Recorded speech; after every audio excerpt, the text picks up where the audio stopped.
জীবন কোনো আতশবাজি নয় যে হাতের মুঠোয় নিয়ে খেলা যায়। খুনের আমি আসামি কোনোদিনও ছিলাম না। আর কিছুই বলতে চাই না, তবে একটা কথা বলতে চাই যে Salman he was one of the part of my heart. আমি যে দৃশ্যটা দেখেছিলাম ওটা আমার মানে কোনোভাবে আমি আপনাকে বুঝাতে পারবো না বলেই। এভাবেই সালমান শাহের মৃত্যুর ঘটনাকে ধামাচাপা দেওয়ার চেষ্টা করেছিলেন সামিরা এবং ডন। কিন্তু সত্যকে চাপা রাখা যায় না। সালমানের সত্যের মৃত্যু নেই, সিনেমার মতোই যেন বলতে হয় সত্যের আসলেই কোনো মৃত্যু নেই। আর তাই হয়তো 29 বছর পর আত্মহত্যা বলে চালিয়ে দেওয়া সেই ছাই চাপা সত্য আজ ফিনিক্স পাখির মতো জেগে উঠেছে, যার আগুন এখন জ্বালিয়ে দিয়েছে অপরাধীদের মনের আতঙ্কের শিখা। বাংলাদেশের চলচ্চিত্র ইতিহাসের সবচেয়ে আলোচিত নির্মম ও রহস্যময় মৃত্যু নায়ক সালমান শাহর। প্রায় 3 দশক পর সেই রহস্যময় মৃত্যু এখন হত্যা মামলায় রূপ নিয়েছে।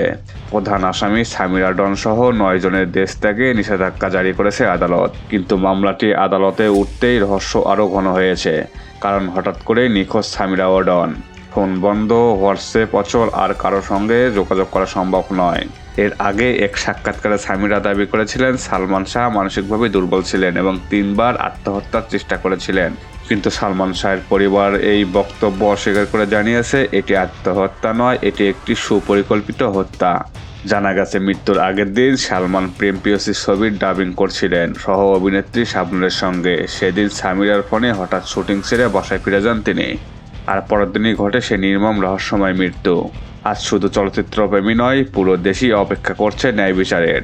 এই মামলার পুনরুজ্জীবন শুধু একটি মৃত্যু নয়, বরং 90 দশকের ঢালিউডের এক অমীমাংসিত অধ্যায়ের পুনর্জন্ম।